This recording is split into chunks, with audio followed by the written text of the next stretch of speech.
आज मु कदली काटुबार देखी मो झील आसी कहला मामा जल्दी जल्दी ए कदली को सब फिंगी ना मु सब फिंगीदेवी कहीं कहले कदली से मोटे खाएनी आ देखला मात्र पूरा नाक टेके मुझे कहली ठीक अच्छे मुझे कदली काटी गाई मान खाइबा देदेवी तोते देवीनि या कहीदेली आउे मुझे कदली को काटिदेली मने मने भाविली रही थे बाबा आज एपरी भाव कदली भाजी जे देखू तू जानी भी पारिबुनु खाईदेबू सत को सत से ही है एपरी कदली भाजिली जे से खाईदेला कि जानी पार्लानी कि से कदली खाई बोली परे जितेबाला कहीदेली एपरी नाक टेकिला कौन मु कदली खाईदेली। तो आपण मैंने भी यहीपरी भाव थे कदली भाजी देखूँ देखिए कदली न खाइबा लोक भी कदली खाइबे कारण आम समस्त जानते कदली आम देहपाई केते भल कि पिला माने प्रायतः या खाइबा को नाक टेकी था। तो देखो आज जो कदली आम भाजवा देखो यहीपरी बड़ बड़ सैज्र आउे पतला पतला यहपरी मुझे काटिदेची कदली को सब तो गोटे प्रकार भाजी भाजी आप खाई बोर हेसबेनी। तो एपरी थे माने भाजी खाई देखूँ तो गोटे बाउल ने ने बेसन ये 5-6 चामच नहीं बेसन स्वाद अनुसार लुण ने सहित ने लंका गुंड एवं गोटे गरम मसला बा मीट मसला चिकेन मसला जहाँ अच्छे नहीं मुझे गरम मसला और मीट मसला मिसेक नहीं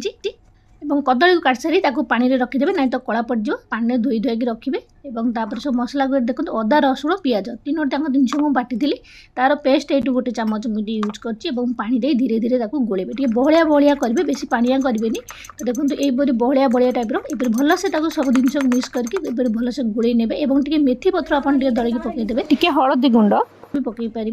देख भलसे गोल नेला तो आम बेटरटा रेडी होती। तो ये आम कदली को भाजवा कदली को तो विभिन्न प्रकार समस्ते आप भाजी थे तो एपरी भी थे आप भाजी खाई देखूँ और देखिए किपरि लगुच। तो चाहिए तो ये चाउल गुंड जब आप पाखे अच्छे गोटे चामच मिसई पारे खाली बेसन भी बनई पारे। तो भलसे या गोल सारापर ए देखो कदली को आम ये बुड़ेबा और तापर तावा पकईकी आप भाजबे।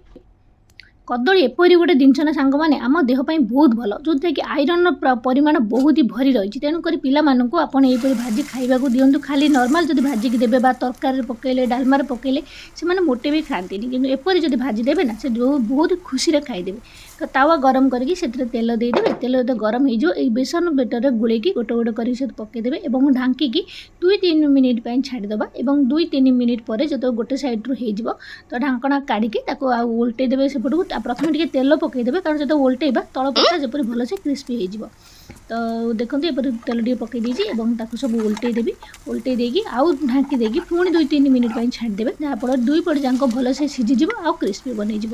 बढ़िया से मैंने देखिए एत सुंदर ऊपर क्रिस्पी बनवा भीतर पूरा सफ्ट एंड नरम बन बहुत ही भल लगे पिला आप पखाड़ भात हो रुटी हो सबुथ खाईपारे गरम भात हो पिला खाली भी जब देवे पिला भी खाई सेपट कर पूरा लाल लाल करके भाजीदेवे देखो ऊपर पूरा क्रिस्पी भीतर पूरा ररम केते बढ़िया से आमर कदली भजा हो जाए पूरा माछ भजा जानी पारे पिला कि यहाँ कदली रे भजा होती पिला कौन बड़ माने कौन जो मैंने भी कदली को नाक टेकते ना एपरी थे भाजिकी खाइबा दिंतु ना देखा किपरि नाक टेकिबे। मो झील तो खाई पूरा उड़ेदेला जानी भी पार्लानी से कौन खाइला आपण मैंने भी यहीपरि भाजतु पखाड़ भात गरम भात हो रुटी हो खाली हो पूरा जमी ही जीव।